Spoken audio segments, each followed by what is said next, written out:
Hello friends, તૃષાની રસોઈમાં તમારું સ્વાગત છે। આજે આપણે મસ્ત મજાની એક સ્વીટ બનાવીશું, જે તમે મોઢામાં મૂકતા જ ઓગળી જાય ને તેવી મસ્ત મજાની સ્વીટ બનાવીને તૈયાર કરીશું। અને તેમાં જે આપણે સામગ્રીનો ઉપયોગ કરીશું ને તે બધી વસ્તુ આપણે ઘરમાંથી મળી રહે ને તેવી વસ્તુમાંથી આજે આપણે સ્વીટ બનાવીને તૈયાર કરીશું। તો ચાલો જોઈ લઈએ મસ્ત મજાની એકદમ સરસ મોઢામાં મૂકતા જ ઓગળી જાય ને તેવી મસ્ત મજાની સ્વીટની રેસીપી। તો મસ્ત મજાની આજે આપણે એક સ્વીટ બનાવીશું, એકદમ સરસ ટેસ્ટી એવી બનીને તૈયાર થશે। અને આ સ્વીટ તમે કોઈ ગેસ્ટ આવવાના હો ને ત્યારે તમે બનાવો ને તો પણ એકદમ સરસ રીચ લાગે તેવી આ સ્વીટ બનીને તૈયાર થાય। અને આ સ્વીટ તમે બજારે લેવા જાવ ને એ બહુ મોંઘી હોય, તો એ સ્વીટ આજે આપણે ઘરે બનાવીને તૈયાર કરીશું, એકદમ સસ્તામાં ઘરે બનીને તૈયાર થશે। તો તેના માટે મેં પોણો વાટકો ટોપરાનું છીણ આવે છે ને, જે ખમણ આવે છે તે લીધું છે, સૂકું ખમણ। અને તેની સામે પોણો વાટકો આપણે ખાંડ લેવાની છે, 4-5 કાજુ અને 4-5 બદામ મેં 5-5 બે નંગ લીધેલા છે, અને એલચી। હવે આપણે મિક્સર જાર લેશું અને તેમાં આ બધી વસ્તુને ઉમેરી દેશું। એલચી લીધી છે તે ઉમેરી દઈશ અને આ કાજુ બદામ। હવે આને હું ક્રશ કરી લઈશ, સાવ એકદમ ક્રશ કરી લેવાનું છે। આ બધું સરસ ક્રશ થઈને તૈયાર થઈ ગયું છે। એક વાટકીમાં મેં 2 ચમચી જેટલું દૂધ લીધેલું છે, આપણે તેમાં યલો ફૂડ કલર ઉમેરીશું। આપણે આમાં થોડોક યલો ફૂડ કલર ઉમેરીશું, બહુ જાજો નથી ઉમેરવાનો, 4-5 ટીપા જેટલો ઉમેરી અને આને સારી રીતે આમાં મિક્સ કરી લેશું। તો સારી રીતે મિક્સ થઈ ગયું છે। હવે આપણે ગેસ ચાલુ કરીશું, તેની ઉપર એક પેન મૂકી દઈશું। મેં અહીંયા પોણો કપ સૂજી લીધેલી છે, જે ઝીણો રવો આવે છે ને તે લીધેલો છે। તમારી પાસે જાડો રવો હોય ને તેને મિક્સર જારમાં લઈ અને ક્રશ કરી લેવાનો, ને ઝીણી સૂજી હોય તો તે જ લેવાની। હવે ગેસ આપણે સાવ ધીમો જ રાખવાનો છે, ધીમા ગેસ ઉપર આપણે આ સૂજીને શેકી લેવાની છે। આપણે આમાં ઘી કે કોઈ બી વસ્તુ નાખવાની નથી, ધીમા ગેસ ઉપર સૂજીને શેકી લેશું।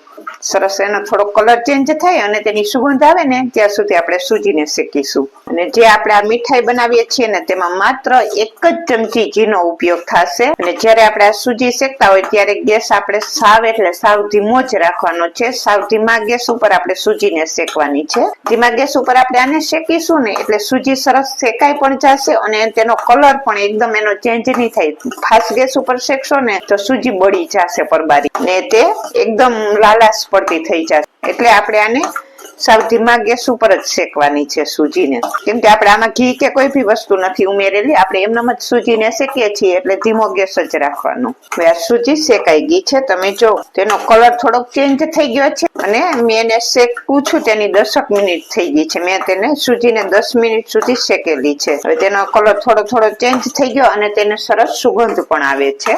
આપણે ગેસ ધીમો જ રાખવાનો છે, ફાસ્ટ નથી કરવાનો। હવે જે આપણે આ બધું ક્રશ કરેલું હતું, એલચી પાવડર ને ડ્રાયફ્રૂટ ને જે આપણે કોકોનટ પાવડર ને લીધો હતો, નારિયેળનું છીણ ને તે બધું ઉમેરી દેશું। અને આમાં હું પોણો કપ દૂધ લીધેલું છે તે ઉમેરી દઈશ। ને દૂધ આપણે ઠંડુ નથી ઉમેરવાનું, રૂમ ટેમ્પરેચર ઉપર હોય ને તેવું જ ઉમેરવાનું છે। અને આપણે આને મિક્સ કરી લેશું। જ્યારે આપણે દૂધ ને બધું ઉમેરેલું ત્યારે જ જે આપણે કલર વાળું દૂધ કરેલું હતું તે ઉમેરી દેવાનું છે, ત્યારે સહેજ કેમેરો બંધ થઈ ગયો હતો એટલા માટે શૂટ નથી થયું। અને પછી હવે તમારે આમાં મિલ્ક પાવડર ઉમેરવો હોય તો તે પણ ઉમેરી શકો, અને ઘરની મલાઈ ઉમેરવી હોય ને તે તમે ઉમેરી શકો। અત્યારે હું ઘરની મલાઈ લઈશ, 2 ચમચી જેટલી ફ્રેશ મલાઈ લઈશ।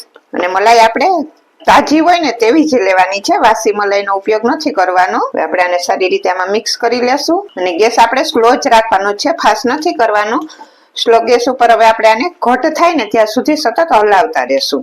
અને તમારે મલાઈની જગ્યાએ મિલ્ક પાવડર ઉમેરવો હોય તો 1 નાની વાટકી 1 મિલ્ક પાવડર ઉમેરી દેવાનો, તેનાથી પણ એકદમ સરસ ટેસ્ટી એવી આપણી આ મીઠાઈ બનીને તૈયાર થાય છે। એટલે જ્યારે આપણે ખાંડ ને બધું ક્રશ કરેલું હતું તે ઉમેરું, તેની સાથે આપણે દૂધ ઉમેરું, અને દૂધને ઉમેરીએ ત્યારે જ આપણે જે આ કલર વાળું આપણે જે દૂધ કરેલું હતું યલો કલરનું તે પણ ઉમેરી દેવાનું, એ કલર ત્યારે જ ઉમેરી દેવાનો। અને આને સતત હલાવતા જ રહેવાનું, નહીંતર નીચે બેસી જશે। આપણે આને 5 મિનિટ હલાવીશું તો જે આ સૂજી છે તે બધું દૂધ ને જે આપણે ઉમેરેલું છે તે બધું એકજોટ કરી લેશે, એટલે પરબારું ટાઈટ થઈ જશે। આપણે આને આટલું ઘટ કરવાનું છે, તમે જો બહુ એકદમ ઘટ પણ નથી કરવાનું ને સાવ ઢીલું પણ નથી રાખવાનું, આ રીતે આટલું ચમચામાંથી આ રીતે પડે ને તેટલું આપણે તેને ઘટ કરવાનું છે। તો આપણી આ મીઠાઈ બનીને તૈયાર થઈ ગઈ છે। હવે હું ગેસ ઓફ કરી દઈશ। આમાં હું 1 ચમચી ઘી ઉમેરીશ. આપણે આમાં ઘી ક્યારેય ઉમેરેલું જ નથી, અત્યારે આપણે 1 ચમચી ઘી ઉમેરેલું છે. ઘીને આપણે આમાં મિક્સ કરી દેશું. આપણે છેલ્લે 1 ચમચી ઘીનો જ ઉપયોગ કરેલો છે, બાકી આપણે આ મીઠાઈ બનાવેલી છે પણ ઘીનો ઉપયોગ જ નથી કરેલો. અને તમારે ના નાખવું હોય ઘી તો ના નાખો તો પણ ચાલે. આપણી મીઠાઈ બનીને તૈયાર થઈ ગઈ. હવે આપણે આને થોડી વાર માટે ઠંડી થવા દેશું. જે આપણે આ મીઠાઈ કરેલી છે તેને આ રીતે ફેલાવી દેશું, જેથી કરીને તે ફટાફટ ઠંડી થઈ જાય. હવે આપણે આ મીઠાઈ સરસ ઠંડી થઈ ગઈ છે. આપણે એને ફ્રીજમાં કે મૂકવાની જરૂર નથી, બહાર જ તમે એને આ રીતે ફેલાવી દેશો એટલે સરસ ઠંડુ થઈ જશે. હવે આપણે ઘી વાળો હાથ કરીશું ને સાઈડમાંથી લેતા જશું. આને આ રીતે રોલ વાળવાના છે. તમને જેવો શેપ પસંદ હોય તેવો તમે કરી શકો. આ રીતે રોલ વળાઈ જાય પછી આપણે તેને ટોપરાની છીણમાં રગદોળી લેશું. મસ્ત મજાની આપણી આ મીઠાઈ બનીને તૈયાર થઈ ગઈ. આપણે તેને એક ડીશમાં મૂકતા જશું. આસાનીથી વળી પણ જશે. મોટામાં મૂકશો તો સરસ એકદમ સરસ સોફ્ટ એવી આ મીઠાઈ બનીને તૈયાર થઈ છે. જો આ રીતે મેં બીજી પણ બનાવી લીધી. આ રીતે હું બધી મીઠાઈ વાળીને તૈયાર કરી લઉં. ને જેમ આ ઠંડુ થતું જશે ને તેમ તમને વાળવાની પણ મજા આવશે. એવું લાગે કે નથી વળાતું તો તમે થોડી વાર માટે એને વધારે ઠંડુ થવા દેવાનું, એટલે સરસ વળી જશે. જો હાથમાં પણ નહીં ચોટે. પછી હાથમાં ચોટે ને એવું લાગે તો થોડી વાર એને મૂકી દેવાનું, વધારે ઠંડુ થવા દેવાનું. હવે જે આપણે ટોપરાની છીણ છે તેમાં રગદોળી દેશું એને. મેં એક જ વાર ઘી હાથે લગાવેલું છે, પછી પણ લગાવેલું પણ નથી તો પણ સરસ જો વળી જાય. આસાનીથી વળી ગયું ને સરસ. ટોપરાની છીણ છે તેમાં રગદોળી દેશું. તમને જેવો શેપ પસંદ હોય ને તેવો તમે દઈ શકો. ગોળ વાળવા તો ગોળ વાળી શકો, પેંડાની જેમ વાળવા હોય તો તે પણ તમે કરી શકો, ને લાડુ વાળવા હોય તો લાડુ પણ વાળી શકો, ને આ રીતે રોલ વાળવા હોય તો રોલ પણ વાળી શકો. તો આપણી મસ્ત મજાની એકદમ સરસ ટેસ્ટી એવી મીઠાઈ બનીને તૈયાર થઈ ગઈ છે. આપણે તેને સર્વ કરીશું. કેટલી મસ્ત એકદમ સરસ ટેસ્ટી એવી આ મીઠાઈ બનીને તૈયાર થઈ છે. આપણે ઉપરથી પિસ્તા લગાવીશું.